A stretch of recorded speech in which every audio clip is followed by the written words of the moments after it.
Hey everybody, an all-new edition of Craft Brewed Sports starting up here in just a minute.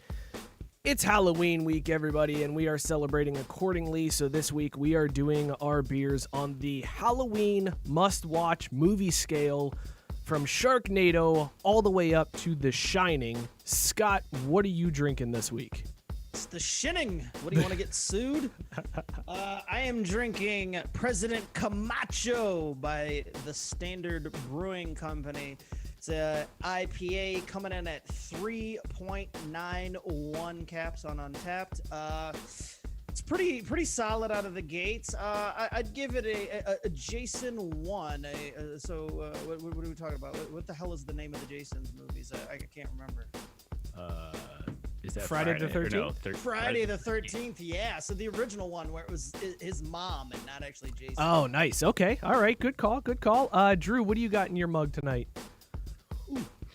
Wow. I've got Spiked Smoothie Strawberry Lemonade from Connecticut Valley Brewing Company. Wow. Sorry, I lost track what I was going to say. It's from South Windsor, Connecticut, and it's not at all what I expected. It's good.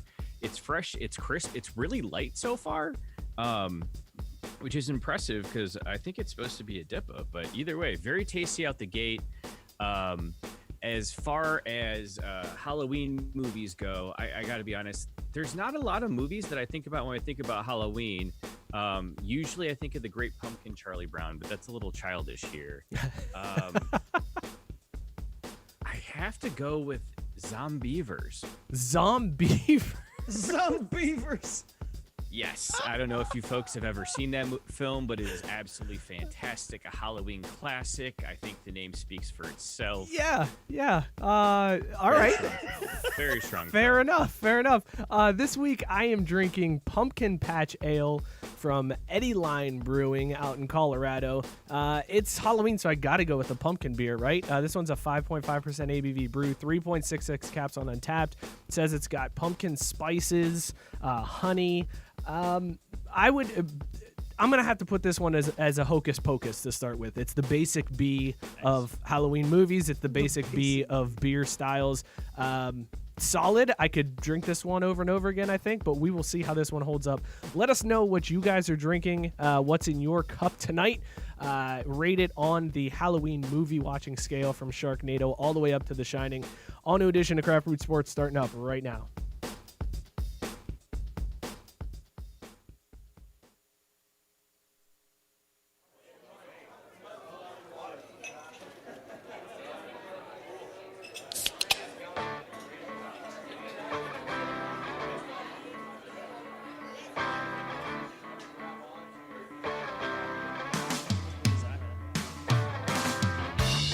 Hey everybody, it is Wednesday night. That means it's time to crack a brew. Join us. This is Craft Brewed Sports, home of the drunkest sports takes on the internet. I am Mike. With me, as always, is Scott. Scott, how you feeling tonight, man? Feeling spooky. You can't give us the mask to start? I was expecting the mask to start. There you go. Okay, cool. Scott with the classic kid costume here, Spider-Man onesie, and the plastic mask. Well done, Scott. Drew, how you feeling tonight? Or should I say, the dude, how you feeling?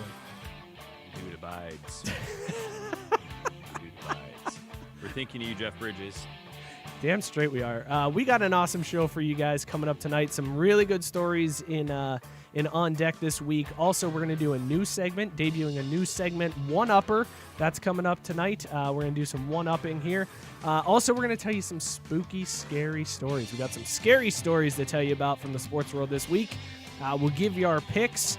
And we got to get into this ultimate Halloween candy bracket that was posted in the Facebook group. That may end up, we might have to rearrange things and push that earlier in the show because that's going to cause some There's fights. been some controversy.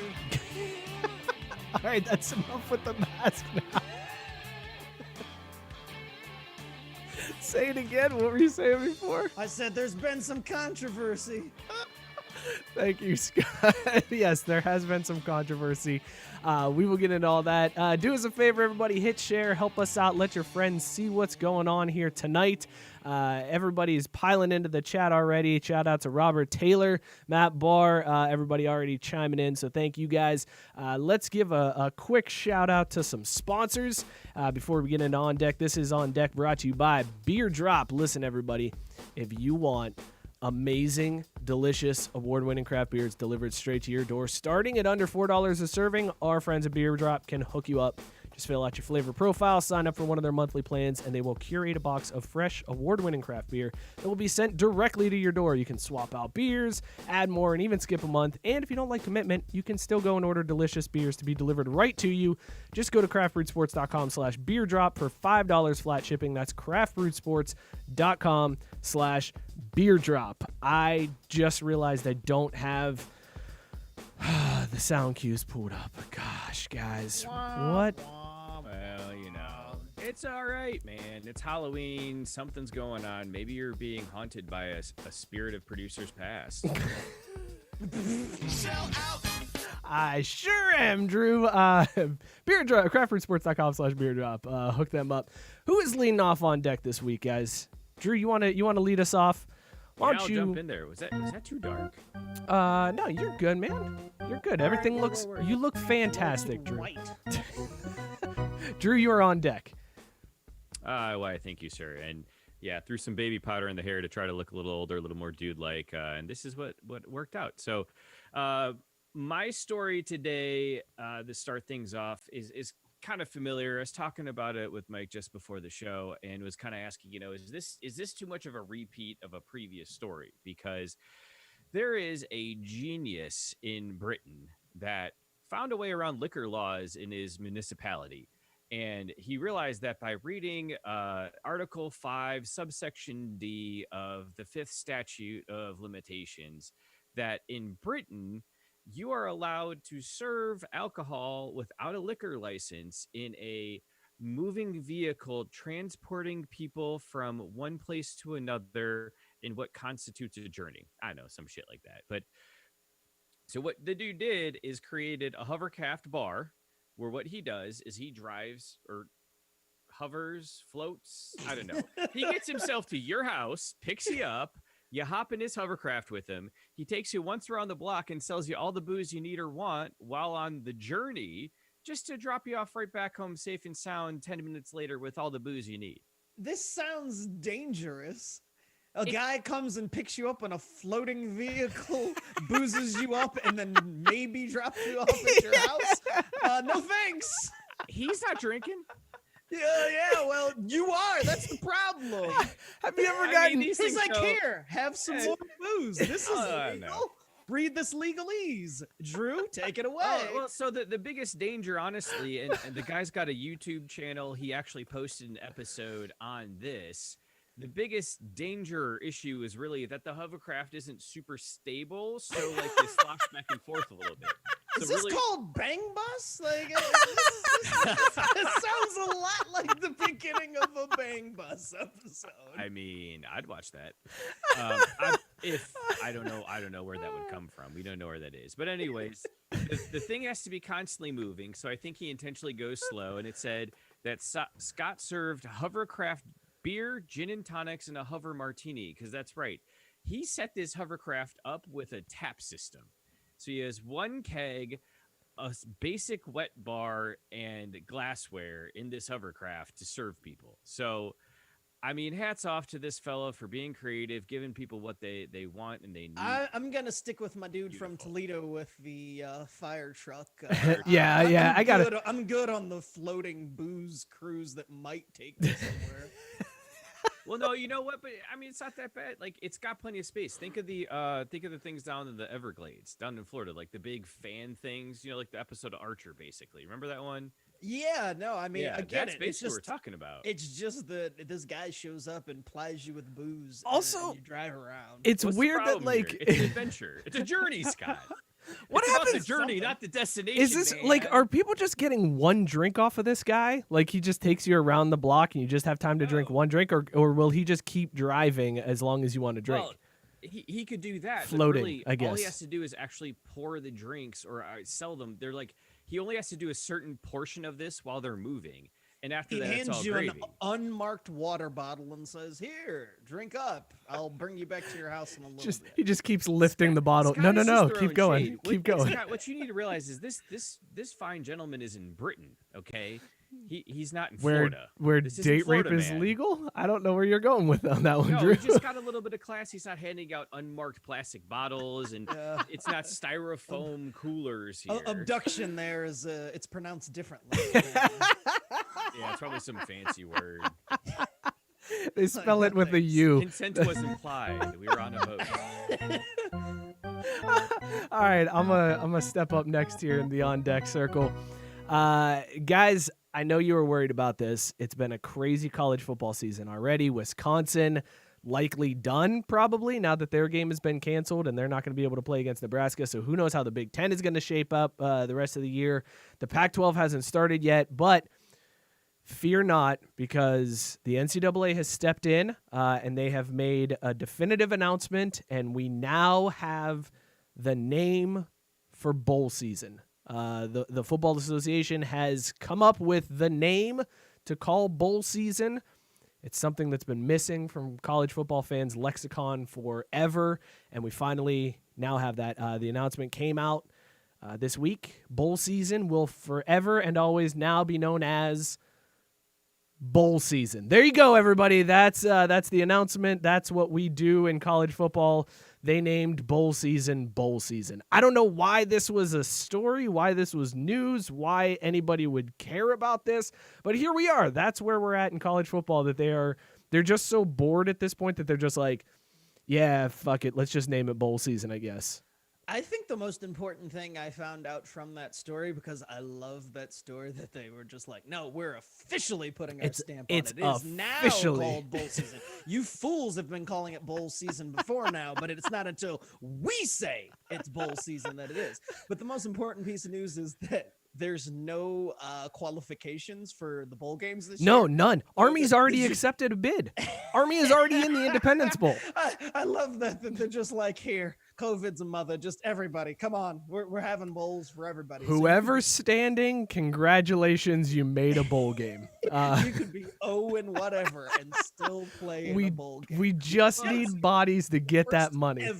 Because right now the NCAA realizes that between the options of either A, sticking with this guy that they're out there for the student athletes but ending up broke, or B, finally admitting they're out there for the money and having bowl season with whoever the hell's there, they're like, yeah, no, we'll take the money. Yeah. Oh, yeah. Well, Yeah, of course. We'll throw all our morals, the few that we thought we had, out the window. We'll take the money. True. We'll do whatever. 0-6, show up. Let those athletes play. Scott, They'll did you hear probably, Drew die say off soon. morals? And I did, but I thought he was cutting out or going through a tunnel. I was like, there's no way he was talking about the NCAA. Drew and said morals. the NCAA has morals. Everyone's got their own. You have been Next drinking. he'll say that Mark Emmert has a conscience. He has a conscience, or he was conscious. Either Neither. way. Yeah. Yeah. There you go, everybody. Get your T-shirts now, because I'm sure there will be T-shirts with the registered trademark bowl season. It is official.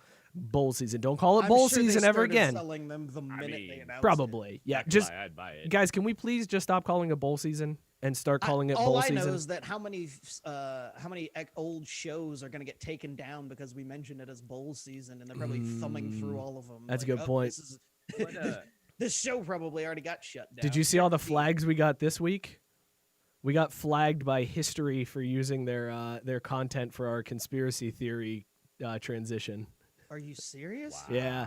It was like 20 Actually, seconds that's a of source this. pride, I'd say. Yeah, it's like 20 seconds of this video have been claimed by history, and they added a link to the videos of like proper ownership. And I was like, all right, I don't care. That's fine. Whatever. You know what the best part I is? wondered why I got all those notifications. Yeah, it was This ridiculous. tells us this new network of ours is helping us reach new fans. So, Hell yeah, it is. Thank you, Belly Up. Belly up, baby. We are a blip on history's radar. I only dream of the day that we end up as famous as that crazy dude that talks on Ancient Aliens or whatever it is with the freaked out hair yeah. or whatever. I mean, dude made a whole career out of just being that nutso. The on aliens their guy. show. I love Yeah. it. Scott, why don't you wrap us up here? Take us out of On Deck. You, sir, are on deck. Well, I love going international, and it's not as dangerous, I suppose, as Drew's story for the unsuspecting who just get into a hovercraft. Only you would say getting drunk is dangerous. Come on, Scott. In a random vehicle with a stranger? Yeah, I mean, it's not on my to-do list anytime soon. But anyway, danger of a different type. Ladies and gentlemen, I'm going to need you, if you have any aspirations to cockfight, I strongly advise against it. Because in the Philippines, a police officer was killed at a cockfight. That's right. Apparently during COVID, the Philippines decided that cockfighting wouldn't be okay. Apparently it's okay on some Mondays and occasional holidays. So in between there, cockfighting's not all right, but COVID has shut down the cockfighting scene. Well, there was a raid by police on an illegal cockfighting operation going on, and a cop was killed when he was cut by a razor blade on one of the chicken's legs.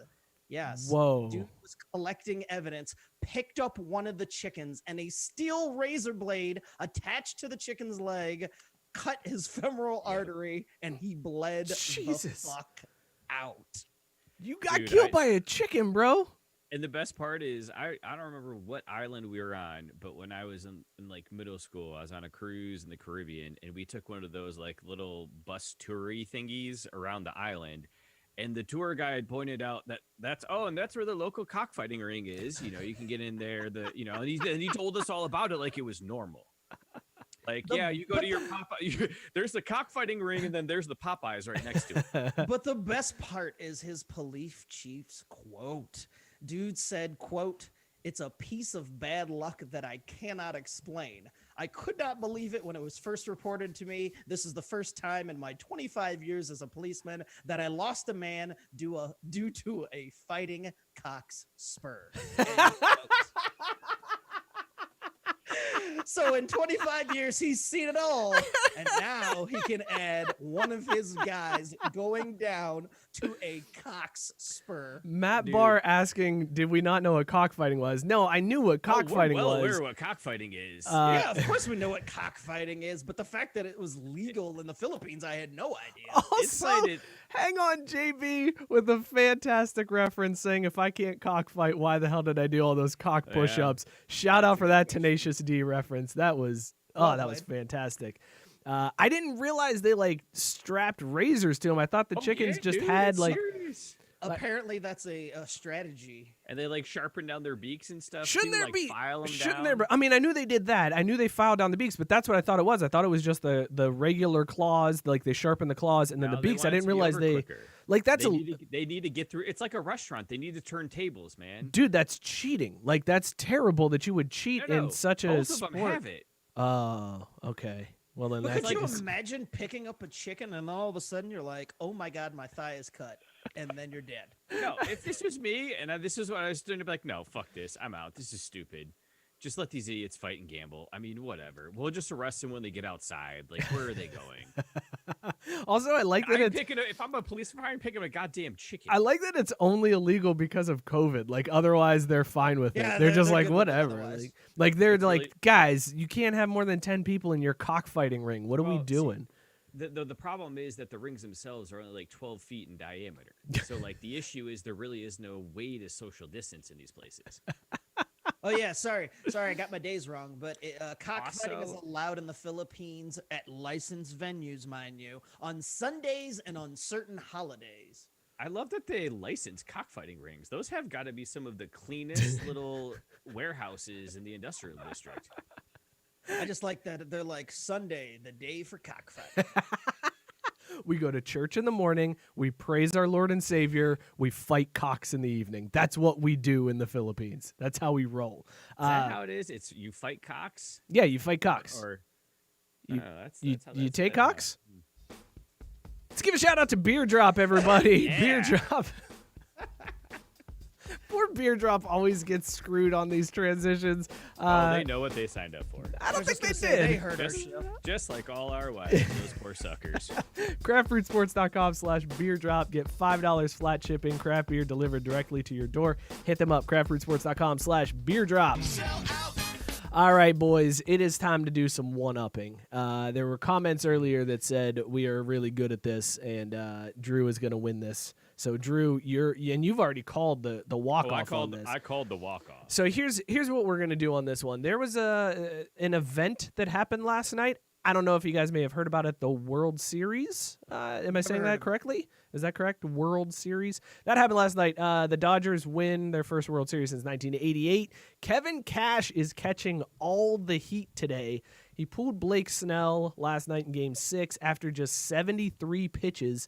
Snell had just given up his second hit of the game to the number 9 batter, and Cash pulled him so that he didn't have to face to the top of the order a third time, going with the old Moneyball baseball analytics stuff. This is despite the fact that Mookie, Seager, and Turner were 0 for 6 with 6 Ks against Snell going into that third time through the lineup. Nick Anderson came in, gave up a double, a game-tying wild pitch, and then an RBI ground out, lost the lead, lost the game. The Dodgers go on to win. So Cash taking all the heat today. We want to know, let's one-up this, in terms of horrible decisions by people in sports. Let's see if we can one-up it, because this is pretty bad. Like, you lost your team. Scott, I know you're happy about this. You're very glad that the Dodgers pulled this. Nope. Back up. Because I don't subscribe to that crap about your team losing to the eventual. Nope, I don't care. Fuck the Dodgers. No, if that's where you were going, you can nix that. No, I wasn't going that way. No, so what do you think? All right, let's talk real quick about this move. Like, everybody's getting on Cash's case, but that's what the Rays have been all year, right? They're a Moneyball team. Snell just doesn't go. He doesn't do well the third time through the order. So numbers say pull him, despite the fact that he's grooving and he's doing well. Are you pro this move or are you anti this move? I'm anti this move because it's one of those feel things for me. Like the fact that he was dealing just suggests that you just leave him in there just to finish that inning out. I mean, I'm not saying you bring him back out there and like he just keeps going until he hits the wall or whatever. But in that specific scenario, man, it's like 100% of the time that you pull the guy and then the next guy, is the one that fucks it all up. The guy that was dealing gets pulled and then that happens. So I don't know. I mean, and again, it's not like it was some schlep. This is Blake Snell. He's good. It's their ace. That's yeah. their I mean, ace. there's no reason it's Cy Young. I don't know what else you want. This wasn't their fifth starter who was pitching over his head and you didn't know what you were going to get. And you're just, tempting fate. So I don't know. I mean, you get into a lot, and I know that's the way that the Rays roll. So I'm sure that there's some fans that are like, well, we live by this and we die by this, but it's a tough way to lose and not get a chance at game 7. I mean, if you do that in a game 7, I think it's you get a little bit more leeway because everything's out the window. Right. But in a game 6 where you're fighting to survive for one more night, I'm rolling with the hot hand just to finish out that inning at the very least. I think I agree. I think you got to go with the hot hand in that situation. Drew, do you agree? Are you pulling Snell in that situation, or are you letting him go? I don't know, man. I mean, like the tough part. Well, I don't know what to tell you. Like, it's baseball. Like, I follow, but at the same time, like, I'm not going to sit here and say I know better one way or the other. Like, it's game 6 of the finals, and whether it's baseball, basketball, hockey, you've got 6 games that got you there. So you could second guess all kinds of decisions. Like, yeah, you're right. They lost game 6 and that lost them the series, but they also lost 3 other games, right? So I'm sure there were other decisions you could second guess. At the end of the day, like, to me, it wasn't against character for the way that Tampa Bay played. So I'm like, you know what? Like you said, you live by this, you die by this. It's whatever. I think that's the hard part for Cash in this situation is if it works out, he looks like a genius. If it doesn't work out, he looks terrible. But similarly, if he leaves Snell in and Snell gives up a home run to Mookie and then, loses the lead anyways, then he gets the questions of why'd you leave him in so long? That's right, not exactly. how you used him all year. So Cash is in a really shitty situation there. So I don't necessarily think this is a terrible decision. I get it. I get why he's getting grilled. I'd be afraid of Mookie too, because we all know Mookie's rigged. Third place, Mookie. You're in third place, bro. In there.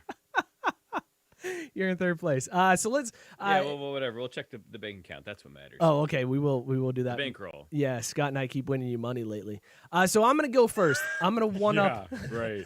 I'm gonna one up this one, and I think a bigger mistake in terms of the sports world was Matt Hasselbeck when he was playing. I think he was playing for Seattle at the time, and they were playing Green Bay in the playoffs. Yeah, we get it. Yeah, hit he won. We're gonna score. That's right. Won the coin toss and said, "We want the ball and we're gonna score," and then immediately threw a pick six and lost the game. It was the shit-eating grin, and as soon as he said it, I was like, "Well, they just lost this game." It wasn't so much that he threw the pick six, but that he was so cocky after the coin toss that I'm going to put that elevated. Do you agree that one-ups Kevin Cash? Did I just? Absolutely. Okay, good deal. So Scott, let's go to you. You now need to one-up Matt Hasselbeck in his overtime call. Well, I'm going to stick ironically with the Seahawks and go, throwing the ball from the 1 yard line in the fucking Super Bowl. Your boy, Pete Carroll, with the all-time blunder. Marshawn Lynch doesn't get to run it in, and they throw the ball from the 1 yard line and lose the Super Bowl. That, my friends, is dumb as hell. You said my boy. I literally just got into a conversation with people today where they were like, maybe the Bengals will trade Dunlap and get Pete Carroll. And I was like, hard pass. I had to explain why I hate Pete Carroll 15 years after the Bush push. Why does anyone need to explain why they hate Pete Carroll? Fuck that man. Period. End of sentence. Yeah, so I think that one-ups, because as boneheaded as Matt Hasselbeck was, that was just a playoff game. This was the fucking Super Bowl with the win on the line. I think I got to give that one to you. I think you one-upped me on that one. Drew, do you agree? Is the Super Bowl call one-upping Matt Hasselbeck and his cockiness? Oh, yeah. I mean, because Matt Hasselbeck's a tool anyways. No one really expected him to win the game. Like, we all knew it wasn't going to happen. So, yeah, I definitely think that it one-ups it here. But I think I can go one better. Okay, right? all right. Go one better than that. You go ahead and one-up. You know, it was the Super Bowl, but it was just one game. I think worse than that in terms of decisions was Urban Meyer retiring from Florida.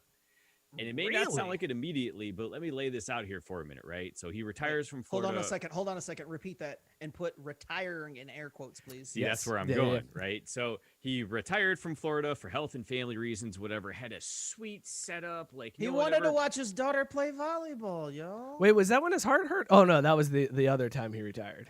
When his heart that was from Utah. Didn't he retire? Yeah. No, he didn't retire. No, he just left Utah. Yeah, he just said fuck Utah. Yeah. No, Florida was the I thought Florida was his heart. Florida was his heart hurt or something. Yeah, his heart. Whatever. Ohio State was spending time with his daughters. That dumbass retired from Florida, sat out on the bench for a minute, and then somehow decided it was a good idea to sign up for Ohio State. Now, I really don't care what he did on the field, because he is now forever tied and associated with that crazy ass university football program. And I'm sorry, buddy, but like that was, they got one national title. That ain't worth it to me ever. I mean, shoot, you walked away from Florida and 10 more years of more titles and not necessarily being associated with that crazy fan base. And you want to tell me that was a good decision? All right, so I'm ruined his legacy. I don't know if maybe on the legacy. You might have got me on the last sentence, because I don't know if retiring. Aaron Hernandez get away with murder at Florida. That's why you're right about not picking for him. Because Urban Meyer knew it was coming. Exactly. Yeah. He knew how dirty he had run that program, and he's like, "Ooh, time to go." And beyond that, the cupboard was bare. Like, he didn't have anything left at Florida. As soon as Tebow was gone, he was done. All right. Well, I gotta say, where I would say that that does not one up Pete Carroll running it at the one. On top. So that's still in the lead. Right. So here's my chance to try to dethrone Pete Carroll running it from the one. I am gonna go with Dan Gilbert writing a letter in Comic Sans after LeBron left Cleveland. not only talking shit about LeBron, but guaranteeing that the Cavs would win a championship before the, quote, so-called former king. And it was in Comic Sans. Don't know if I mentioned that one again. But yeah, that's what I'm going to go with. Dan Gilbert. That was a horrible decision, bro. Yeah. And a bad look from the owner of the team to come in with that one. That's a horrible move. Do you guys agree that one-ups and beats out Poodle throwing it from the 1 yard line in the Super Bowl? Well, now that you called him Poodle, no. Because I didn't realize that was a thing we had available to us. But, You've never called him Poodle? Where you been? I just try not to reference him. So you guys aren't giving me Dan Gilbert's Comic Sans letter? That's a good one, because there's a little undertones of racial disharmony in that one too. A little bit. It definitely was a plantation owner upset that his prized slave had escaped the plantation. So, God, I do have to. I might have to give it to you. Yeah, all right, sweet. Yeah, because I mean, the Super Bowl thing was dumb, but I mean, you can come up with some dumbass analytical excuse. Right. Like nobody can come up with a reason why you chose Comic Sans and to guarantee that a franchise that hadn't won dick without LeBron was somehow magically going to win it all. Who was left on that team after he left? Like, who was their big name? I know they drafted Kyrie. Boobie Gibson. I was going to say Boobie might have been. Was Delonte West still playing at that point? Like, who the hell knows, man? Delonte may have been there. Shaq was gone at that point. I don't think Shaq was. Gauskas followed him to Miami, and Z left. He was like his knees were shot at that point. They still had Anderson Varejao. Oh, Anderson right? Wasn't he still Varejao. there? I missed him, man. I missed him. Let's see who was on this roster in it's gonna be bad. 2014. The one thing I will say though is what honestly makes the Seahawks situation so bad is the pick. Like, you throw that ball and it falls incomplete, no one's questioning it whatsoever. So I think Dan Gilbert is unequivocally worse, because no one you would ask would be like, yeah, I can see how that would be a good idea. Yeah, there is no wiggle room. So also, I do think it was like immediately after the decision was announced, so it just had this feeling of like high school girl angry, like writing in her diary, except he then published it. Well, I mean, that dude clearly had that typed up, ready to go. He probably had 2 versions sitting there in his queue and just hit send. It was like, okay, if LeBron fucks me, I'm sending this one. And if LeBron stays, we love him and you're great. And this was always the king returns home and la, la, la, la, la. So, yeah, it's clearly like, the more I think about it, the dumber this decision gets. All right. What I want to know is did he select Comic Sans for that letter, or is that like just the default on his computer? Because like, who starts an email or whatever that was that he published? Who starts and goes, you know what? Default. I'm going to make it comics. No, but I'm saying I could see Dan Gilbert setting his entire computer default to Comic Sans. Just everything. Everything's Comic Sans, because that's just how he sees the world. That's amazing. All right, Scott, you now have to one up Dan Gilbert and his Comic Sans letter. Jeez, that's coming out tough, and the one I have, I know is not going to in this crowd. But not stopping Reggie Bush from pushing Matt Boo! Was a pre-voted decision. I mean, all he had to do was play a little bit better defense and not let that happen. But there it is, and now that's low, man. You guys have to live the Bush push forever. So what do you think? One up in Comic Sans? No. Moving on. You know what, Mike? I got one to follow up that will beat it, and it's going to be just about as short a discussion. Oh, good. You ready for this one? Yep. We all know this is the worst decision. COVID messing with Zlatan. Oh yeah, Zlatan. You don't. Who is it worse for COVID to go after, Zlatan or Saban? Because I feel like either one of those you don't really want to go after, and COVID went after both of them and lost 0 for 2 against those two Titans. All right, good talk. Here's my next one. I think Like, I don't know, man. Cold Steely Stare from Saban, or I feel like it would. Yeah, no, Zlatan's the right answer there. I am going to. I'm going to one up my Dan Gilbert because Dan Gilbert's still in the lead because screw Scott for his Notre Dame hate. And there's not enough soccer fans watching to appreciate the Zlatan story, Drew. So I'm going to try to one up Dan Gilbert. It has nothing to do about soccer fans. It's about fans of humanity. It's about fans of Zlatan. Zlatan is, if you don't like Zlatan, you got something wrong with you. All Dude, right. I saw him when they came to play FC, and he's enormous. Dude's a giant. He is an Adonis. All right, Drew Chop. He's got wood going on right now. All right, here we go. My last one here. I think I can one up Dan Gilbert. This was a pretty horrible decision on this athlete's part. Brett Favre sending a gray-pubed dick pic to a reporter. Jen Sturger, baby. Pretty bad decision on Brett Favre's part, especially since he was married and still playing at the time. His wife had just beat cancer. Yeah, just a lot of things that went into that was a terrible choice on Brett Favre's part to send that gray-bushed dick pic to Jen Sturger.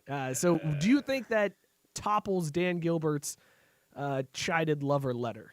It does not, but it was pretty poor planning.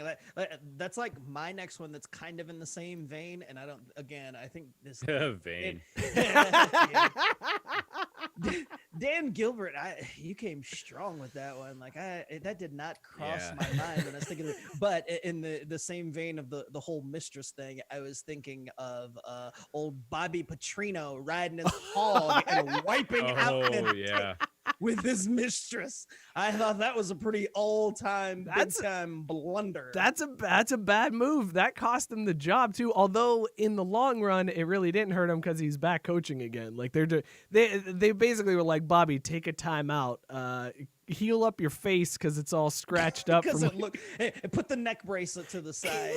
Oh God! Remember when God, that press conference was so bad. He has that stereotypical daytime courtroom TV show neck brace thing on, talking about how bad he felt for what he did to the fans. Like, get the hell out of here, Bobby! You're pissed you ain't getting no nookie ever again. Oh my God, that was so bad. I don't know if either one of those tops Dan Gilbert though. It doesn't, man. Because you know what? You know what seals the deal for Dan is the Comic Sans. Like that. That's just writing the letter is bad enough, but the Comic Sans just puts it over the top. How pissed do you think their PR department was when they saw that shit? Someone stormed into office somewhere, tearing down the hall. Who let him put this shit out there? Who let him? I told you to take his phone away from him today. Like, someone lost their. We said hide the booze and hide his phone, and look what you did. No, he doesn't know the password to the computer. Ed has a great question. Ed from Pardon the Punctuation has a great question. What if he had used papyrus instead of Comic Sans? Does that make it better or worse? Look it up. What does papyrus look like? He should have used wingdings. Then at least people would have had to decipher it. Great one. Like, by the time we all figured out what it actually said, it would have been like, you know what? That was pretty clever, Dan Gilbert. You made us work for it. We're going to give you a pass. He turns it into a secret decoder ring.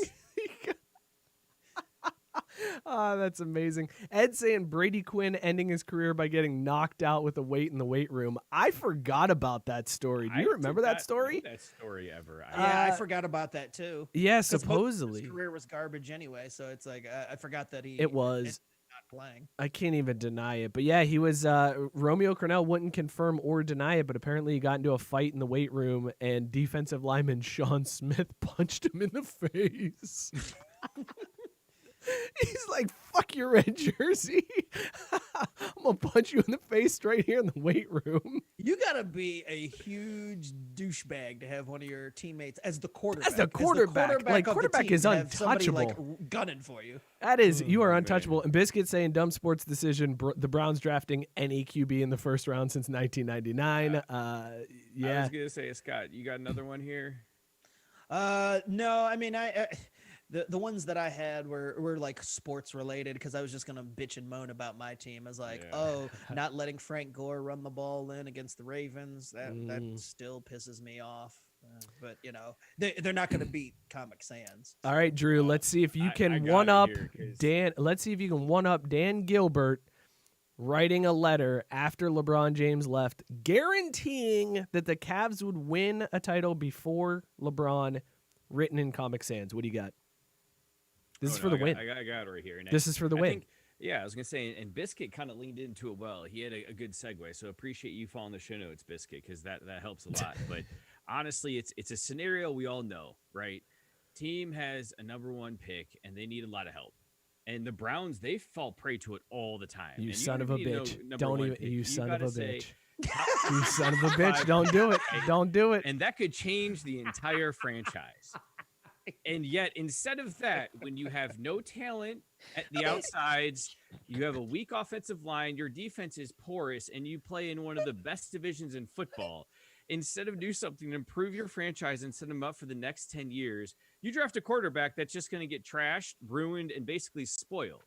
Mm-hmm. And so because of all of the things that could have happened to really improve what needed to happen, and instead the Bengals drafted Joe Burrow, that has got to be the worst decision in sports. One up that. The best was Mike seeing the writing on the wall from a mile away. Telegraphed it, baby. You telegraphed the shit out of that one. No, you are dead wrong. Dan Gilbert's the wins. Because look how mad you are. Your face matches that little so dinosaur mad. suit. And I told Scott, and I got to throw. God. Yeah, when he texted me that, I was like, oh, God, he's going to get so mad. Oh, and Ed chiming in saying the sad part is he ain't wrong. Come on, man.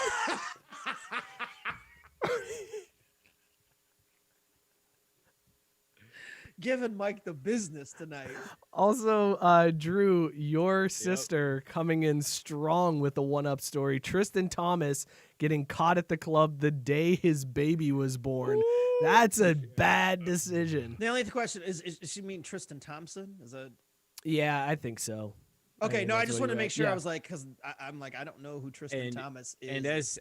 And as we say, boys, duck you, Steve Jobs, because I know she's on her iPhone. Yeah, she got autocorrected. Right, that's what I figured. I was like, she might have voice chatted that or something.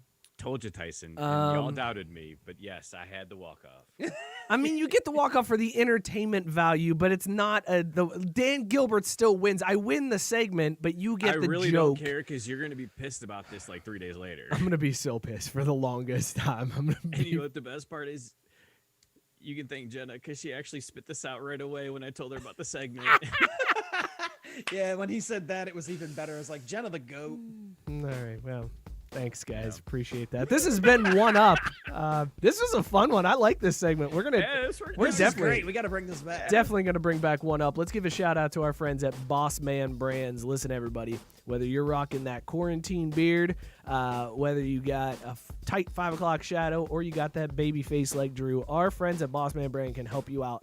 They got supplements to help your beard grow stronger and fuller. They got beard oils, pomades, conditioners. Boss Man Brand's 4-step process will help get your beard looking its absolute best. Even if you don't rock a beard, they've got razors and lotions to make sure your shave is buttery smooth. Head on over to craftbrewsports.com/beard. Use the code SPORTS at checkout to get 15% off your entire order. That's craftbrewsports.com/beard. All right, fellas. All right, let's do these ghost stories real quick. We'll do ghost stories, then we'll do our picks, and then we got to get into this bracket. We got to save time for the bracket. That's the important thing tonight is this candy bracket, Halloween candy bracket. So we're going to tell you guys some scary stories. Just, enjoy, sit back. It's Halloween time. We got some spooky stories for you. I'll give you an example. Here's mine to kind of set the mood off right here. So let's get sued by history. Yeah, well, I made sure this was royalty-free music that I was downloading for this segment. All right, gather around for a scary story. I wish I had like a campfire background that we could switch to right now. You should have hit yourself with the flashlight. I thought about that. I couldn't find a flashlight. I was running around like an asshole before the show. I was going to turn off the lights in between and then come back with the flashlight. Whatever, it's fine. All right, so I want to tell you guys a story about an evil old zombie. This zombie has been around since the dawn of time. He lurks around a jungle, putting his fingers into everything. He's got loose skin hanging off his face. This horrible, disgusting creature took pleasure in saving all of his money and screwing the villagers out of all theirs to pay for his immaculate home. This disgusting zombie this week parlayed a trade with an evil, ugly troll. And in the trade, he took one of his greatest assets, one of the best assets he's had over the last 15 years, the franchise leader in sacks, and traded him for fucking nothing. Mike Brown is a goddamn asshole. See how fired up he is about the Bengals? Matt Barr was guessing Jerry Jones. I almost went Jerry Jones for this ghost story, but no, Mike Brown. All right, so if you don't know the story, Mike Brown traded Carlos Dunlap today to Seattle for a backup center and a 7th-round pick. Carlos Dunlap is 1 sack away from the franchise record in sacks. That's why he did it. Yeah, I was gonna say There's definitely money on the line if he set that record. That Mike Brown did everything he did on purpose because he is petty and he is the actual troll in this story. He was like, not only am I going to trade you, I'm going to trade you for peanuts and make sure that you don't set the franchise sack record. How about them apples? I mean, I know that things got crazy. Like, Carlos Dunlap apparently fought with the defensive coordinator over the weekend. Like, he was screaming at the defensive coordinator for his terrible calls, which he should. The defensive coordinator, I can't even remember the dude's name. He's garbage. And then Dunlap, minutes after the Bengals lose to the Browns in heartbreaking fashion, put his house up for sale on Twitter. So it was clear the writing was on the wall. Dunlap wanted on out. Twitter? Like, yeah, no, he put it up. I'm selling this bitch. Come get at me. Basically, yeah. You didn't see them DMs with your offer. You didn't see the tweet? Oh, hell no. Oh, yeah, dude. He basically offered up his apartment, or his house on Twitter, gave the details. It was amazing. Yeah, he tried to sell it on Twitter, and actually, right away, people from the team were getting at him, pissed off. So here's what he said: 6,000 square foot city view with huge balcony, 4-bedroom, 4.5 bath, and one of the best school districts for sale. Do your market analysis and make me an offer. Serious inquiries only with proof of funds. Owner is willing to sell furnished or unfurnished.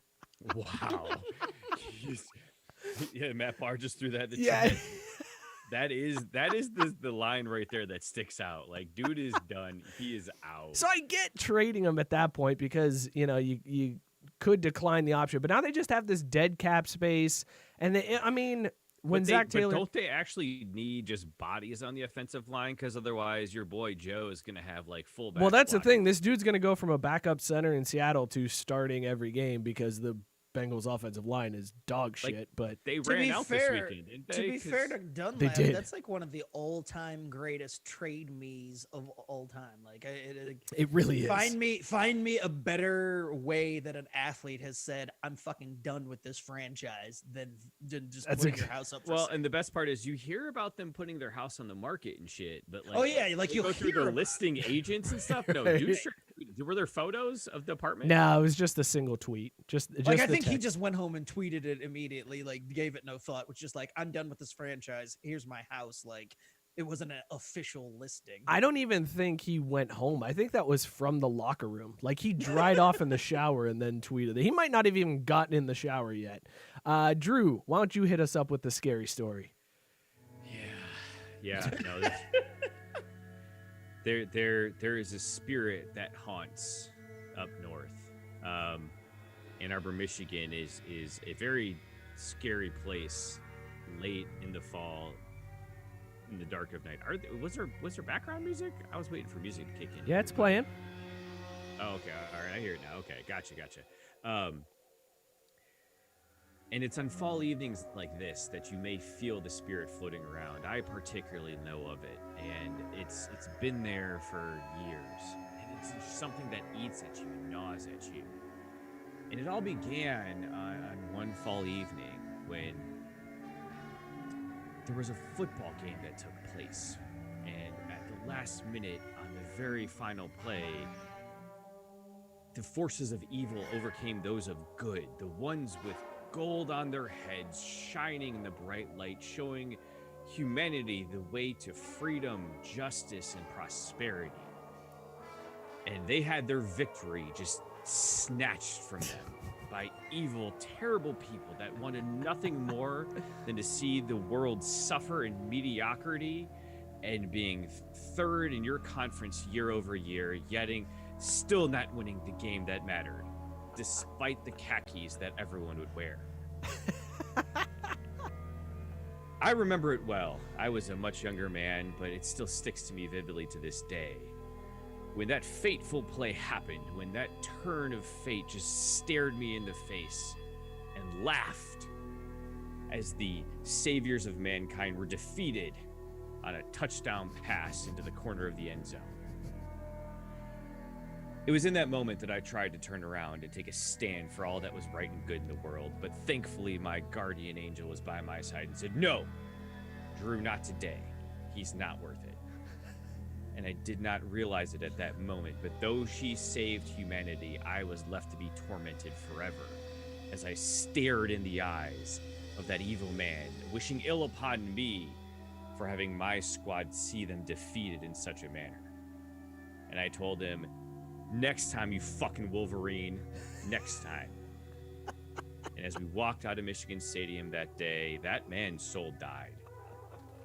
I stared him straight into it, and he had nothing left but a shell of a corpse that walked around. A shell of a corpse. Yeah. Well, and that is why I am still haunted by the spirit in Ann Arbor, Michigan. Drew, I gotta be honest, I would love to see you fight somebody after a game. Like I just... Did you sneeze? Dude, the fucking bubbles. I told you that shit was like Sprite. Ugh. Well, but this was in the stadium, so that wouldn't have ended well. I don't want next time you fucking Wolverine on her tombstone. So mark that down. Yep. Scott, have you ever gotten into a fight at a game or come close to it? Oh yeah, no, I've come close. But it was in high school. I've never come close after that. But yeah, in high school, and it was straight troll job type stuff. I was being Oh, it's the worst. big shocker. I was being What? Yeah. What? I do not believe it. My word. Probably deserved to have my ass beat, but was, Twitter fingers McGee back then. It was like, I mean, we're in a public place. What's going to happen? And nothing. What are you going to do? Punch me? Oh, shit. Some people might. Yeah, it's happened once or twice before in America. I'll tell you that. I've had two instances. I've had a lot more, but two that come to mind where I almost got my ass beat at a sporting event. Both times I was with our good friend Boyle. Surprise. Now there's a shock. No surprises at all. Two of us talking shit to people, almost getting beat up. I would have never guessed it. But the one time we were actually watching the Reds and Dodgers play, and Manny Ramirez was playing left field at the time, and we were sitting like second row in left field, just taunting the shit out of Manny Ramirez. I mentioned stuff about how his boobs look nice because it was right after his PED suspension. So I was like, "Man, nice titties, Manny," and all that good stuff. And some girl had come down who was a Dodger fan and was trying to like get his attention. And we kept telling her that he sucks and he's terrible and not to support him.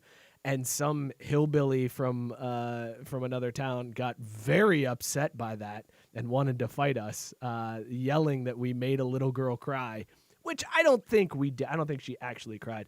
And then another time, driving home from a Reds game, some guy got out of his car to fight us, and Boyle slapped him from inside the car and then said, "Drive away, drive away, drive away." It was amazing. It was the greatest.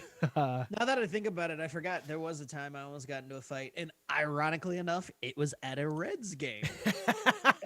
I was at a Reds Brewers game, and Bill Hall, who loved to play against the Reds, that dude hit a grand slam every single time I saw the Brewers playing the Reds. And he, sure enough, hit a grand slam while I was there. And I forget, it was me and our good friend Alex Villeneuve, and we were sitting there, and I made some casual comment about how Bill Hall owns the Reds. And like, I wasn't even being like a dick. Like, I was just like, God, I can't believe Bill Hall does this every time I watch the Reds play against Bill Hall. And some dude took like supreme offense to that from like a row down and a couple seats over. And I wasn't, again, I'm not usually that guy, but I was just wearing the only windbreaker that I had, which happened to be a Braves windbreaker. And he was like, this fucking guy with his Braves windbreaker on, why don't you go? He said something smart ass about Andrew Jones, who had been long since not a Brave. And I was like, okay, dude, just chill out and watch the game. And he like wanted to get up and whoop my ass. That gets him so much madder. Yeah, I was just like, dude, you're gonna get mad at me? I was like, Bill Hall hit the home run or the grand slam, not me. Like, be mad at Bill Hall. And yeah, they followed us all the way up, because I was just like, at that point, I'm like, dude just kept chirping, and I'm like, all right, dude, like, it's already time for us to go. We're out. And they followed us like up to the concourse and were shouting shit from forever away. And I was like, have a good night. Reds fans are the worst. They really are. Biscuit jumping on Notre Dame in the comments section. I'm not even going to dignify that with the response, Biscuit. Tyson saying, I almost got beat up by that little girl. Yes, that is true. Scott, why don't you take us out of this segment? Give us your spooky, scary story. If you could choke it out for me, no problem. Alrighty, spooky, mine is scary. one of those Xavier urban legends that you'll only hear if you were a student at Xavier. And this is about the fat, sweaty blob that used to roam the campus of Xavier. And for 4 years, this fat, sweaty blob could be seen all over campus, sweating through every suit that he wore. Just gross and hideously ugly. Until one day, there was a chance given to him to leave the campus of Xavier, and leave he did. And his reasons were that his fucking kids would be able to swim in a swimming pool all year round, and he could finally win an elusive national championship. Only that fat, sweaty, gross, disgusting blob hasn't won dick since he left Xavier, and instead got hit with more NCAA violations this week. Fuck you, Sean Miller. That's right. This motherfucker got hit with 5 level 1 allegations this week, on top of all the allegations that he's already been dealing with over the past couple of years for impermissible benefits. Hey, Sean Miller, guess what? Suck a dick. I'll never forget that moment at the press conference that you said, I wanted to go somewhere where I could win a national title. Oh, that one, that was so brutal. God. That was so brutal. To this day, still, of all the coaches who have ever left any of my teams, none sting as bad as that one, because it was such a slap in the face that Arizona, who at the time had been going through quite a long ass drought. Lute Olson had retired, and it wasn't like Arizona was any type of powerhouse, but to say, you know, he was going somewhere we can win a national title, every single year it's been, all right, well, Xavier's out. My next concern is UC getting out and Arizona getting out in that fucking order. Oh, I would almost argue. No, actually, yeah, UC still first. Yeah, no, definitely. Yeah, it was. See, in most years, I still hate Shawnee. I didn't even have to worry about it, because by the time Xavier knocks out, UC's well out of Yeah. there. So it's not usually a concern. So then it's always been like, well, Xavier's out. Okay, Arizona needs to lose now. Yep. But anyway, getting hit with those allegations, like, if you dig deeper, it's a little funny, because actually it's because his old assistants wouldn't fucking talk. So the FBI was basically like, oh, okay, you won't talk? Cool, we'll just hit the school with more sanctions instead. But to Serves this him right, day, man.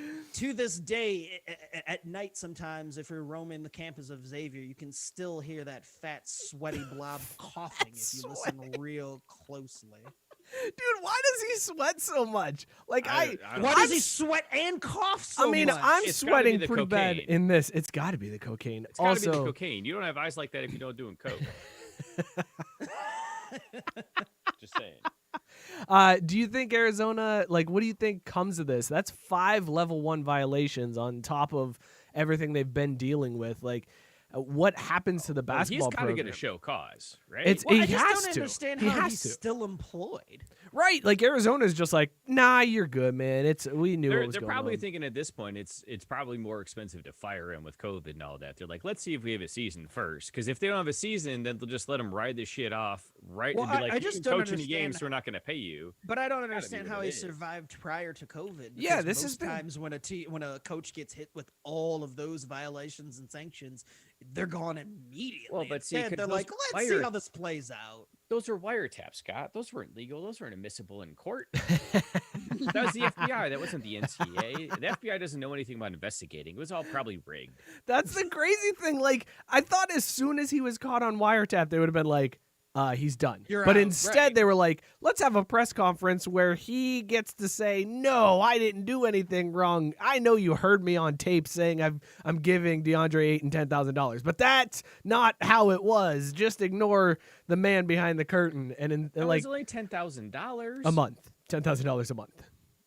It was only $10,000 a month. This wasn't Coach K money, guys. Come on. Sean Miller. I can't wait to see that house of cards fall down. That's going to be the best. I will never stop rooting against Sean Miller. I don't care if he ends up at Iona coaching underneath our good friend Rick Pitino. Hey, he's got a great. Okay, recruiting hang class on. coming in this year, We're gonna okay? go. I know this. We're not supposed to be super Cincinnati centric here, but let's go. Thad Matta, Sean Miller, Chris Mack, sip, chug, drain, pour. Wait, on their exits or Just their your Xavier or whatever their your whole body of criteria is. You name a criteria. Sip, chug, drain, Scott, pour. go first. Oh, this is absolutely simple for me because I'm drain pouring the fuck out of Sean Miller. Sean Miller can eat all the dicks. He's right down the floor. I'm chugging Thad because he gave us that amazing run as freshmen. The Romaine and Dolman. I never was like as married to Thad. And I know people were upset because he did it in the middle of summer, but Thad to me kind of always hinted that like, maybe not long for this world. Plus he capitalized on just an amazing run. So I'll give it to Thad. And then I'm marrying and sipping forever on some fucking Chris the Mack. greatest right now because Chris Mack has to be like the best because I don't care how upset people are that he left. At some point, the ride was going to end. He did it gracefully. I mean, his wife, wanted to be there, like, and he gave everything he had. Like, it wasn't like the other two where you're just like, all right, they cut things short. Like Mac rode the train as long as he could. So yeah, I'm married to Mac forever. Like I have no ill will towards Mac at all. I mean, definitely fuck Louisville, but I was gonna say the only thing I hold against him, and it's very slim, but like the fact, like, could you not have gone to Louisville? Yeah, just somewhere besides Louisville. You know what I get mean? it. Like, His I wife's from hate there. Louisville, the passion. I Well, get it yeah, with the but it could've family been tie, worse. and Like, I there's understand. schools that How could it be worse? All He right, could have gone to Duke. right. Okay, fine. If Duke is stealing our coach, that means we're doing something right. That's a good point. That's a very And good then point. Yeah, Travis- but I mean, Could have been worse. He could have gone to Louisville- UC. okay, that's fair. No, but see, he would never, like, a Xavier coach would never go to UC. Money. You don't make that flip. Money. Who? Money, I don't right? Because they got money at UC. know. All right, this has been Spooky Stories. That was fun, guys. I enjoyed that one.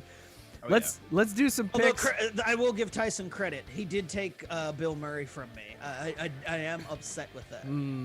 Yeah, But In fact, that probably stung the most out of Yeah. everything It's that probably happened. true. That's a good point. We can was all that share Bill Bill Murray was no Murray longer in though. the stands. So let's take a look at how last week turned out. Show as a whole went 2-1 on our picks last week. 2-1. guys. We have a shakeup in the standings. So I took the first win of the week. I'm still in first place here after Michigan covered the -2 against Minnesota. They just absolutely dominated. It hurts my soul to pick Michigan, but I kind of felt like Minnesota was fool's gold and they weren't deserving that number 21 ranking, and they proved that. Michigan still has Indiana, Wisconsin, maybe, probably not anymore, and Penn State along with Ohio State on their schedule. So get ready for Khakis to lose at least 2 of those. But they put me to 4-3 on the year. Scott picks up a win and moves into second place with Ohio State covering I got the biggest win of the week. 26. Fuck up! Yes, a 26-point spread, and Ohio State beats Nebraska. They had already had the cover, like it was already done, and then they scored another touchdown with 18 seconds to go, pushing the score to 52-17. That was absolutely exactly what I expected to happen. Yeah, I mean, when you're the team that pushes for the Big Ten to come back, you have to make a Right. statement, and they did. They were going to make a statement. Also, Nebraska just straight trash since firing Bo Pelini. Like, Frost coming up from UCF has done nothing. Yeah. Nothing at Nebraska. Well, because who the hell wants to come and play in cold-ass Nebraska weather and still not win football games? I mean, like, Bo you could Pelini- sell that in Florida. Bo Pelini was at least getting you 9 or 10 wins a year. Like, why That's would what you I'm get saying, rid of though, that? But Frost needs to get those boys from down south that want the heat. You know what I mean? Like, those that's kids don't want to fair. come up to Nebraska. Well, Drew, you took a rough loss this week, dropping you to 3-5. You had Penn State -6.5 at Indiana. Probably the best game of the week in terms of outcomes. Like, that was an for amazing sure. game to watch, but sucks for you, man. As Indiana. Hey, but like I told you in the text, like, I'm really glad I picked Indiana to win outright on top bet that morning, and then texted you. I was like, wait, who do I have? This is where I make my comeback. I'm making my run, baby. Yeah, Scott moving up. So I've got a game on Scott. Scott's got a half a game on Drew. So let's get into this week's pick. Matt Barr, friend of the show, Matt Barr, host of Fourth and Gold podcast. Go check them out. He had texted Thank you Scott for and your I. service. Yes, thank you for your service, Matt Barr. He had texted Scott and I earlier in the week as soon as a game had opened up, and it got me thinking, let's do ridiculous spreads. Over the last 2 weeks, the show is 5-1, so I feel like we have to right the universe here a little bit and give another 0-3 performance. So I've got some ridiculous spreads on the board. Scott, we'll go to you first. Pick a number 1, 2, or 3.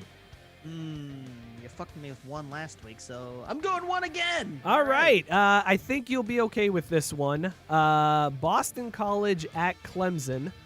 Clemson, a 31.5-point favorite in this game. Dabo got really pissy last week at the press conference when reporters were questioning Clemson's slow start, and he said, quote, "Am I at the right press conference? We did win the game, didn't we?" Also, Boston College is terrible, so does Clemson pull what they did against Georgia Tech and run it up 73-7 style, or is this one that ends up close because #COVID season? What do you think, Clemson or Boston College? Boston College is just enough dog shit for me to go on ahead and pick your boy Dabo. Taking Bill and the Clemson William. Tigers. Yes. Now, here it comes when they win by 30. 30, Remember yeah. this moment. I sure will. Drew, 2 or 3?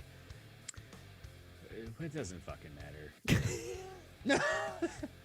Drew has already quit. The picks have already broken his soul. I love it. I Well, they fucking love it. can't carry like this football season, if you can call it a season. It's so fucked. I lost every single first round draft pick in my fantasy leagues. In my other account, I'm up $17. Should have picked Joe Burrow like somebody on this show was trying to tell you to do, because Joe 400 Burrow's been dog shit, Mike. I'm sorry. He gets yards, doesn't get touchdowns. I don't want to hear it. But whatever, man. Just give me a game. I'll fuck it up. It's fine. I'll cover in my other account where the actual money is. All right, well, in that case, Drew, we are going to give you number 2 because you always like going number 2. So here you go. I mean, I do love to poop. It feels great. He's been doing number 2 with his picks lately, so go for it. That was not that funny. Yeah, I'm sorry. I liked it. It was one of those. did. One of those that just hit I right. feel like Mike. That's all that matters. I have an audience of 1. If I get Mike to fall off, then I win. Wait, fuck. We totally forgot to take timestamp things. Yeah, it's all right. Yeah, Whatever. sorry, dudes. It's all good. Drew, Wait, I think we can mark shit on Zoom. you All right, yeah, go ahead. you have Jets at the Chiefs.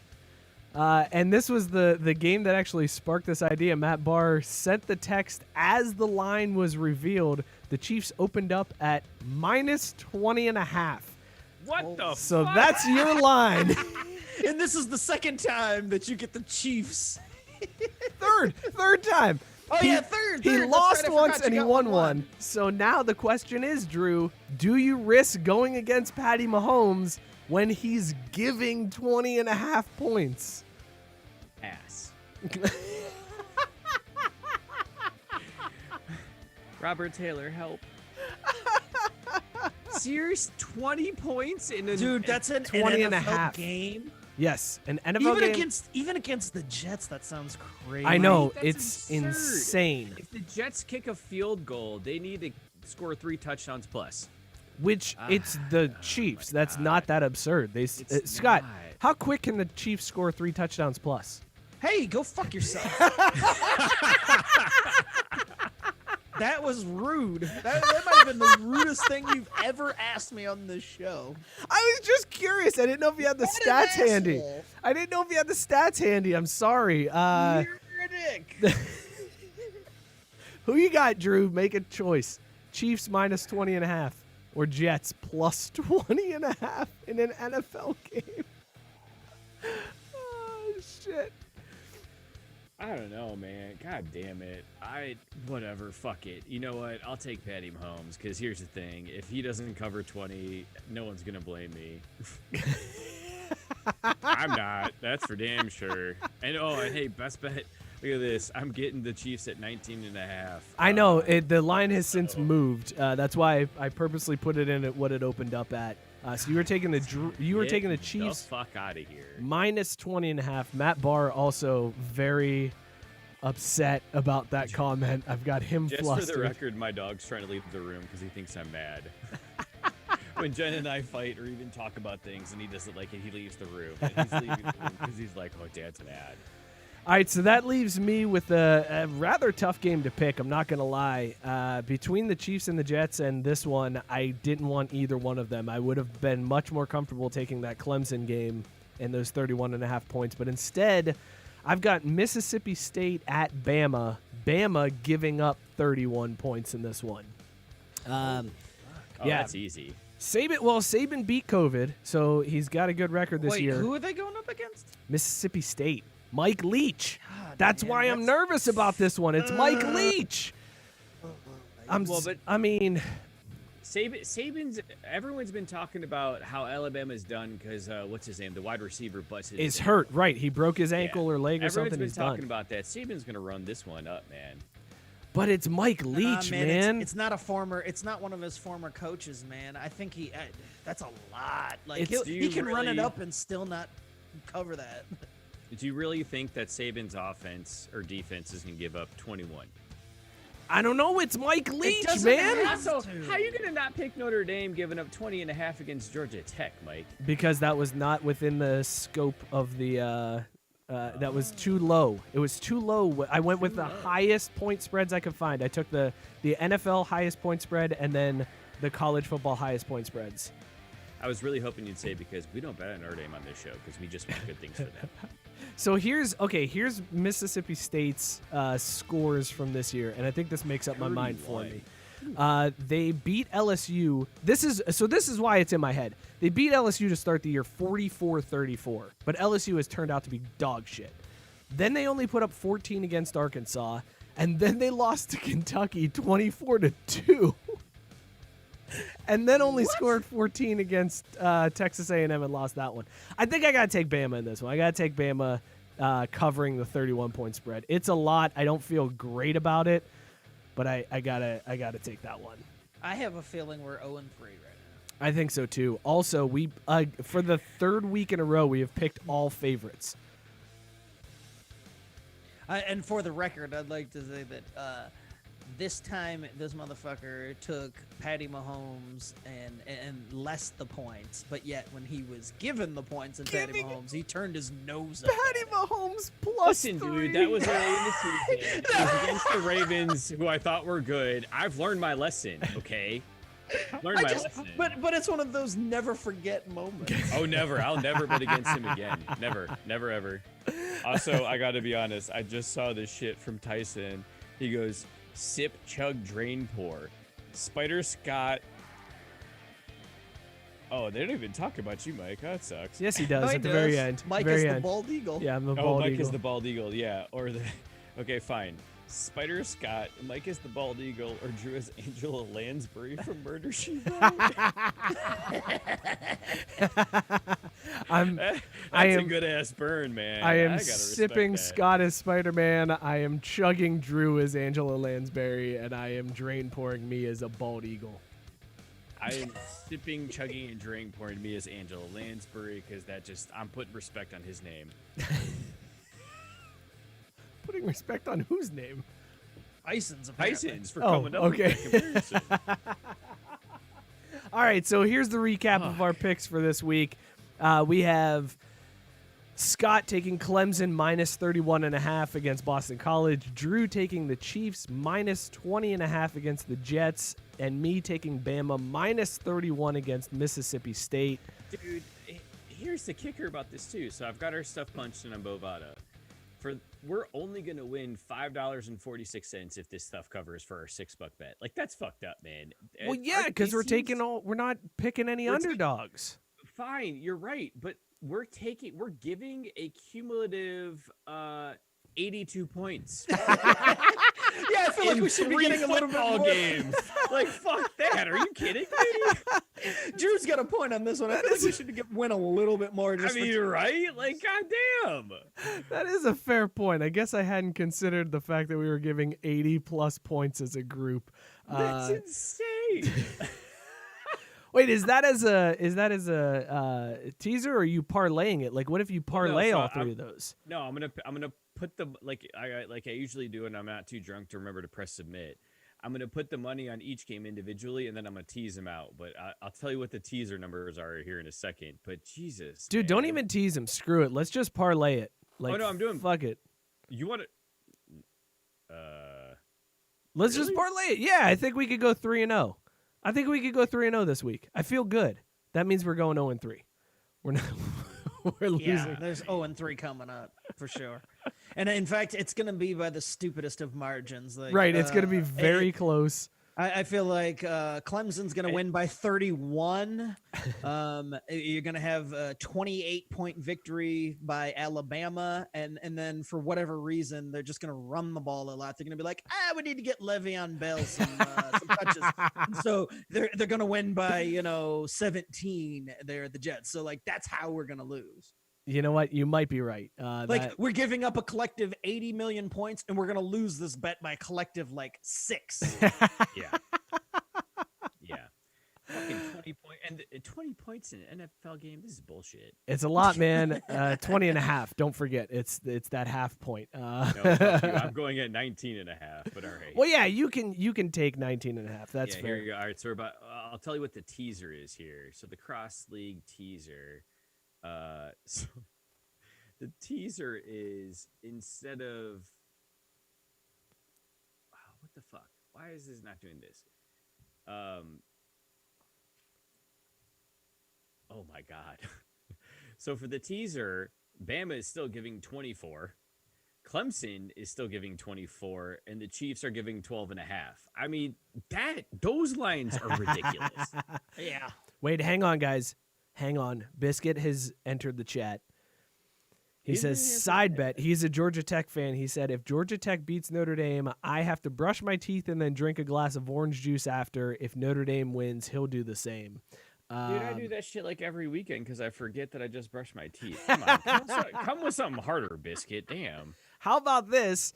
If Georgia Tech beats Notre Dame, I will brush my teeth with mayonnaise. And if Notre Dame beats Georgia Tech, Biscuit has to do the same. Is that fair? No, that's better. Wait. You brush your teeth with mayonnaise and then finish with hot sauce. Oh, you got to gargle hot sauce? Ooh, never mind. Nope, Yeah. I don't like that one. I'm out. I don't like that one. Also, I was just Biscuit. thinking about Undercover Brother, where they're like, you got to have your little watch with the hot sauce on it because white people eat all the mayonnaise. Biscuit, let me know if you like that one, and then we'll figure out points as well on that one. All right, let's talk about this candy bracket. This was posted in the Craft Brewed Sports Facebook group by good friend of the show, Glenn, and I'm taken aback by some of the answers that have come up from this one. So here's the bracket. For those of you listening to the podcast after the fact, we'll tweet this out or go join the group and find this post. Your top 4 seeds in each region: Reese's, Snickers, Skittles, and M&M's. The number 2 seeds in each region: Twix, Kit Kat, Peanut M&Ms, and Starburst. How do you want to do know this? how Scott? Skittles was the fucking 1 seed. That's what I'm curious about. Here's the problem. Also, Skittles is not a Starburst is a 2? Starburst is a Yeah. 2 seed. That's some bullshit. I feel like that's like the fruity region. So you got to have like some. You got to give fruity. What do you got candy against fruits, some Mike? chance. I don't like fruity candy. You know why this bracket is fuck? Because Mounds is a 6. Mounds bar should have Yeah. been a fucking play-in game and got crushed. Yes. By shit, what is it? There's By Mounds, anything? No, there's Mounds and there's Almond Joy, right? Yeah, Like, that should have been a play-in big game, and fucking Almond thing. Joy should have Yeah. crushed it. Also, how are Tootsie Pops in this? Like I feel like if somebody gives me a Tootsie Pop, but not only are Tootsie Pops in here, but Tootsie Pops and Tootsie Rolls. Like they Tootsie put, Rolls. you can't have both of those, right? That's the same thing as having Wild Berry Skittles as a 5 seed and having Skittles as a 1. Like what? Yeah. Skittles are Skittles. It doesn't matter the fucking flavor. Also, No, it caramel doesn't. apple You're pop. absolutely right. Caramel apple pop is on this as a 3 seed. Now, don't Get get me the wrong. fuck Don't outta get me here. wrong. A caramel I apple love pop, a good caramel apple it's pop. fine, but It is not a 3 3 seed. A 3 seed, dude. No. Here's where I'll step in though. It's Halloween candy. It's the Halloween candy bracket. So you got to take that into context because That's fine. if it was candy bracket, then I would have to throw in those like malted Easter egg chocolate things. You know what I mean? Like the little egg things. Yeah, like Oh, Whoppers, yeah. basically. No, they're not Whoppers are- Whoppers. They're, Yeah, but they're the same. But I know thing. what you're It's like talking about, yeah. malted yeah, balls of but see, chocolate. no, they're not. Fuck, whatever. I'll find. I know them, what but- you're talking about. Those malted eggs. They're fucking. How do we gross. have What? Hershey's cookies and cream, Hershey's Special Dark, and Hershey's How all was on Hershey's this? cooking cream before? See, get the fuck out of here with that. I know Hershey's cookies and cream is delicious. Oh, I love Hershey's. It's cookies and good. cream. It's good. But Hershey's Special No. Dark shouldn't be on here at all. And if you Nope. can't have Oh, I will fight you about that. Hershey's Special Dark is the shit. I will what? get rid of. That's also my I nickname. will in get some rid of. circles.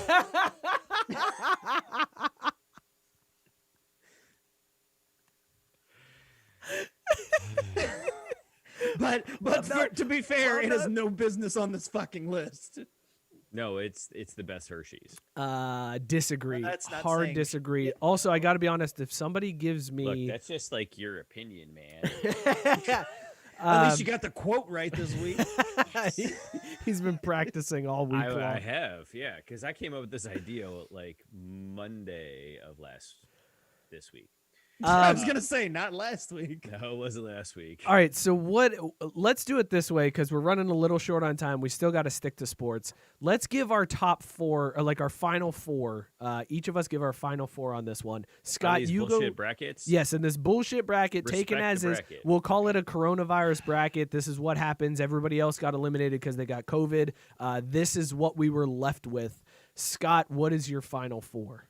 Okay, so just based on the brackets themselves, I mean Reese's the 1 seed coming in strong. That's got to be the number 1 overall seed. That's definitely fucking making it. And then I'm going peanut M&Ms coming out of that top right bracket.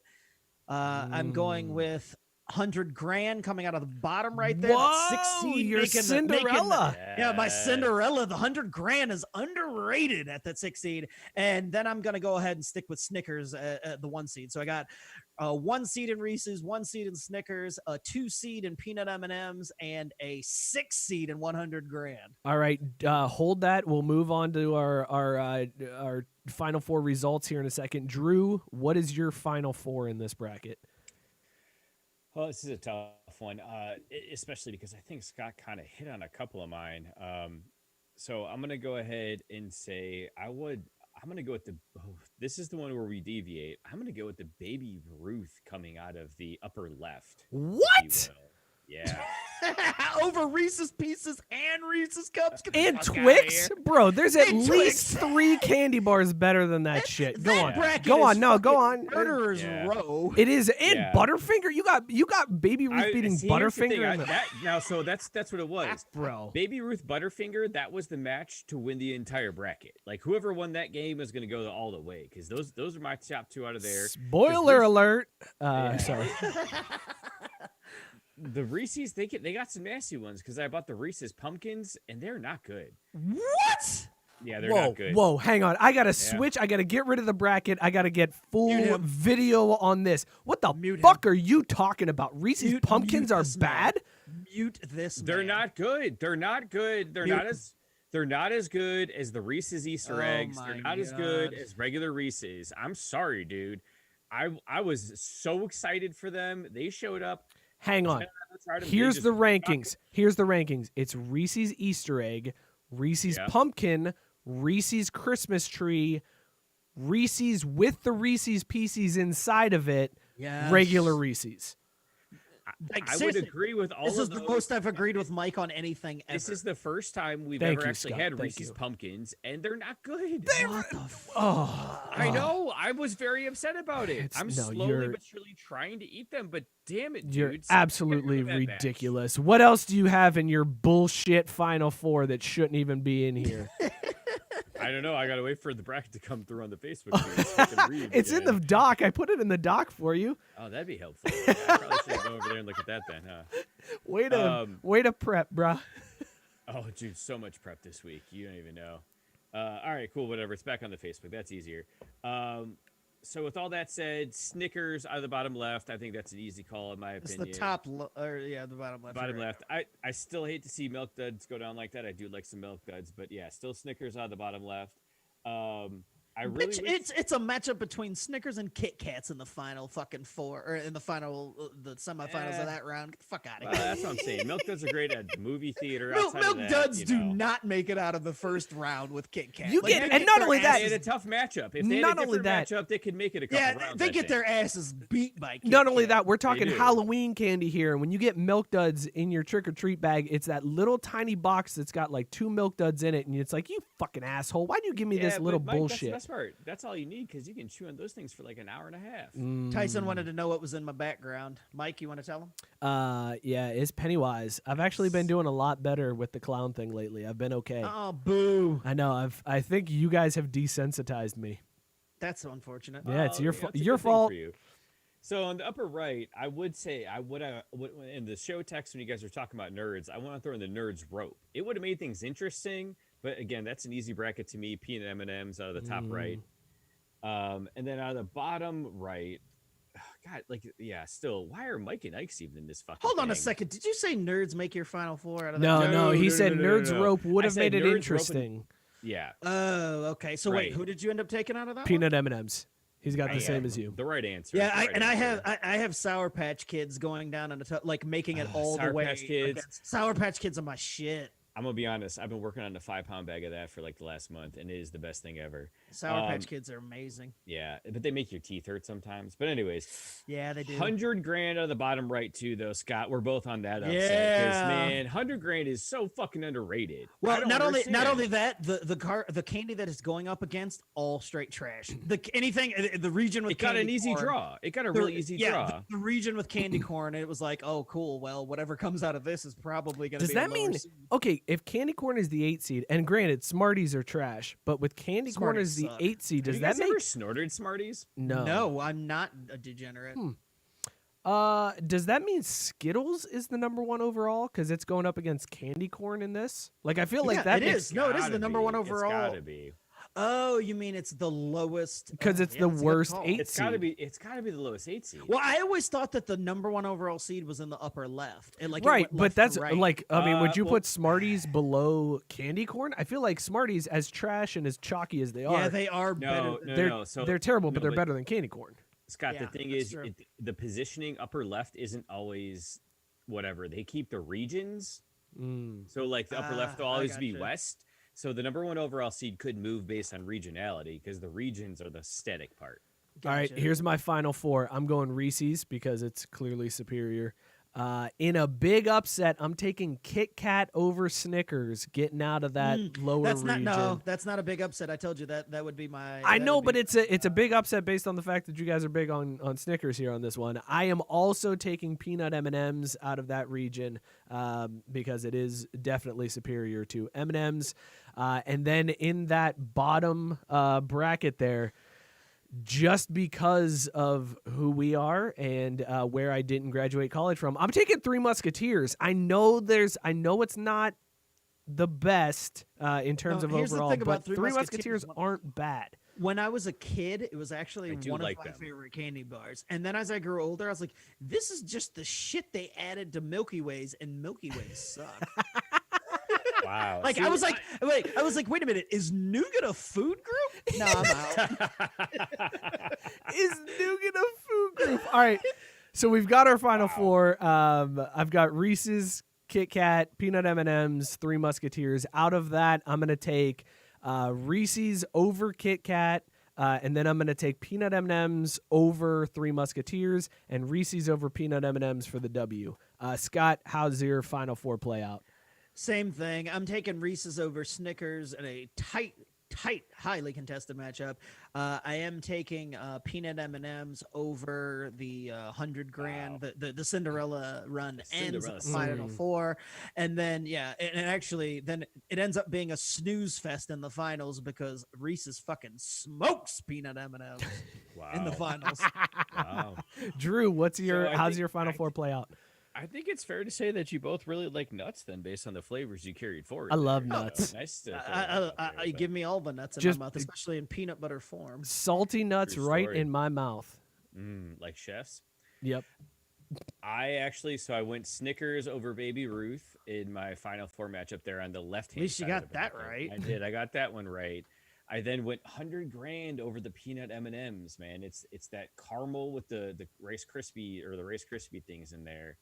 And then I went Snickers for the chalk, if you will, in the final championship matchup there. That's That's fair. an acceptable That's answer. okay. It's a ridiculous way of you getting there, but it's an acceptable final. Also, Have it's you ever seen me play fantasy sports at all, Scott? as much as Clearly not. as much as I disagree with a lot of your points there. The worst take in this one has to go to Robert Taylor, top fan Robert Taylor. Congratulations, Robert Taylor. You are the worst. Robert Taylor. Big Responsibly. idiot. Drink responsibly, Robert Taylor, because Robert Taylor's final four was Wildberry Skittles over What in the Smarties, fuck? and then Skittles over Nerds, and then he had Skittles over Wildberry Skittles. What the fuck, bro? Why even bother playing that game? You know what I mean? That's like North Carolina playing North Carolina Asheville for the title. I mean, Like, it's Said the it like worst. No, God. it's North Carolina versus Duke in the finals, where you're just like, okay, these are two teams from the same exact conference. No. That only the regional fan bases care His about. reasoning but was, Scott, not I even don't that. Like, care. those are different schools. His reasoning Skittles, was, they're the same Skittles. his reasoning was, I don't like caramel and peanut butter candy. Is doesn't like what? overrated. Caramel. Yeah, you're Idiot. welcome. Oh, Well, there you go, that reading explains a wrong lot, again. yeah. I was He really also does. hoping- He also enjoys a good apricot. I was gonna say I was really hoping we could slide an apricot into this segment, Scott. But Thanks a lot. Let's Appreciate it. give a shout out to our friends at Dugout Mugs. Sorry, that More Labs is coming up next. We want to give a shout out to Dugout Mugs. Baseball season is over now. This is it. It's done. But it can be baseball season all year round when you drink your brews from a Dugout Mugs baseball bat mug. Just head on over to dugoutmugs.com/craft and get 15% off your order. All of your favorite teams, customizable designs, wine glasses made from bats, bat shot glasses, bottle openers made from baseballs, whiskey cups made from baseball bats. It's amazing. Hit them up, dugoutmugs.com/craft. 15% off your entire order. Real quick, guys, before Mike, before you move on, we need to hear about your bourbon glass. How did Oh. that experience go? It's so good, man. It's so good. It's like, here's the problem though. Because it's a baseball bat, it's a thinner mug than what See, I I'm was used to wondering for about that. It's a glass, but it's 9 ounces. So I figured out, okay, I can pour it here. So it took me a couple times to get the right pour level, but good. It's good Yeah, because it 'cause- adds like a little. Because first he was drinking 9 ounces of whiskey at a time. Then it was 6. He finally figured out the 7-ounce. Well, pour. no, I was like, here's the problem. I was like, where do I put the extra 4 ounces that I normally drink in my bourbon when this mug is only 9 ounces? I normally just drink straight from the bottle, and I couldn't do that on this one. But it really is. It's a really cool way to drink your bourbon and drink your whiskey. So I highly recommend that. Dugoutmugs.com/craft. Get 15% off your order. Also, let's give a shout out real quick.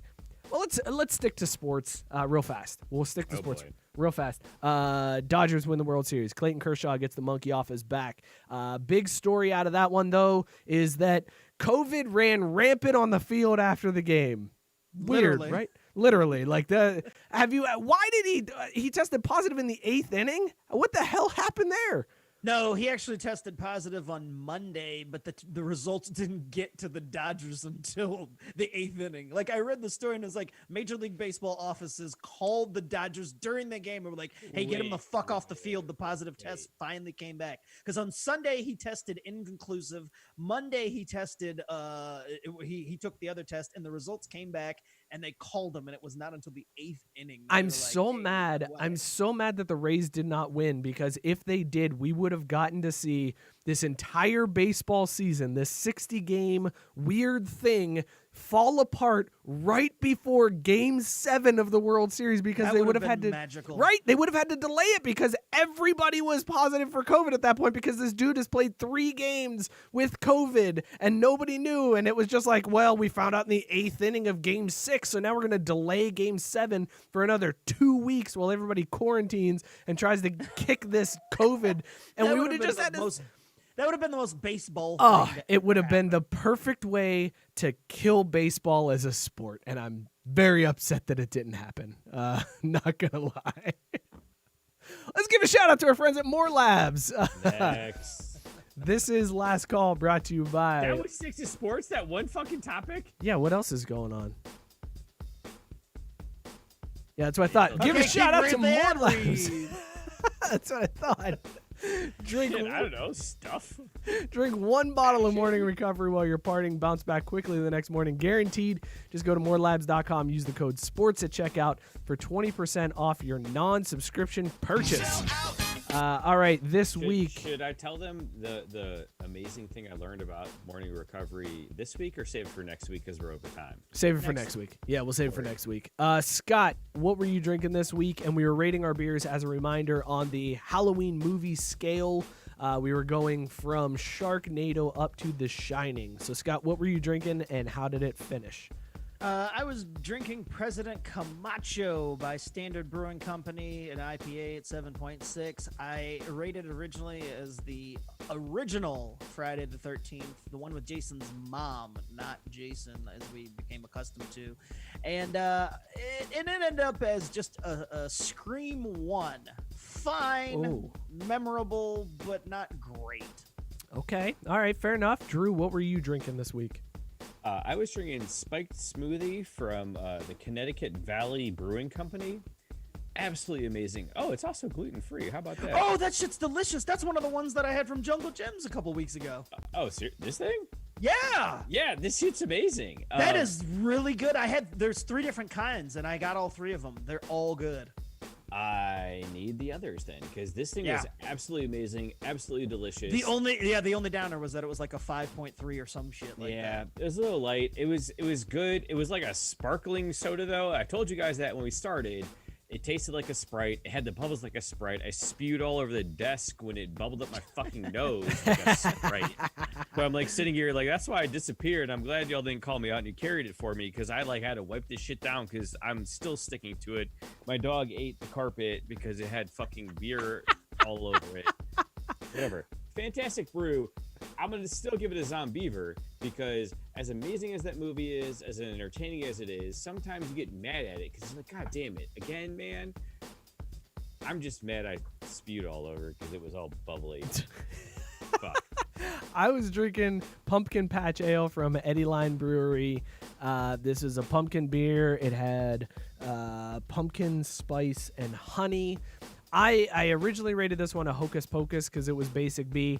I am changing that rating. I'm going to go with Monster Squad for this one. And the reason why I say Monster Squad is when you think back on it, you've got these fond memories, and then you realize there's only one part that's worthwhile in the whole thing.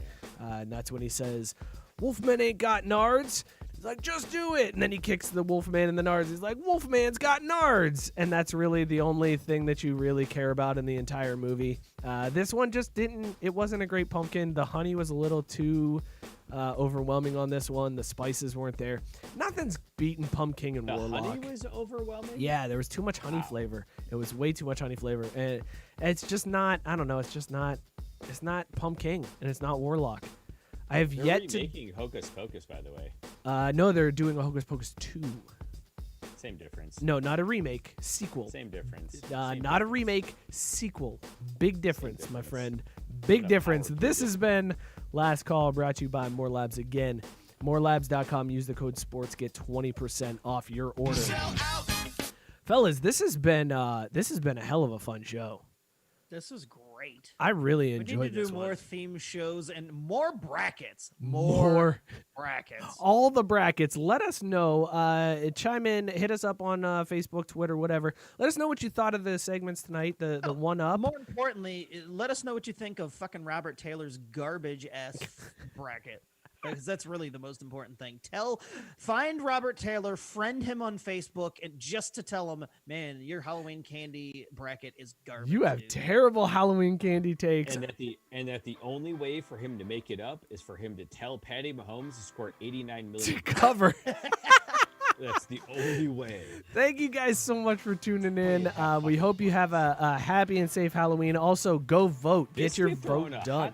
Get the fuck out there. Go vote. get I'm your- Hey, gonna- we're less than 1 week away. Fix this country, you Get your bastards. democracy on and go hit that up. Shout out to Belly Up Sports for hosting us. Go check them out. BellyUpSports.com. Tons of awesome podcasts on the network. Go check out all of those amazing podcasts. Subscribe, rate, and review wherever you get your podcast. Not just to us, but to all of the Belly Up podcasts. There's some great content, great articles that are going up. Amazing fantasy football advice. So BellyUpSports.com. Hit that up. You can follow us on Twitter at CraftBeeSports and on Instagram at CraftBeeSports. Like and follow us on Facebook. Subscribe to YouTube. All that good stuff. Thank you guys so much for tuning in. We really appreciate it. I can't stress enough how much it helps us when you share out the show, when you comment, when you leave us all kinds of good stuff. So thank you. Keep doing that. We will see you guys next week. Cheers, everybody. Skittles versus Wildberry Skittles. What the fuck? Yeah.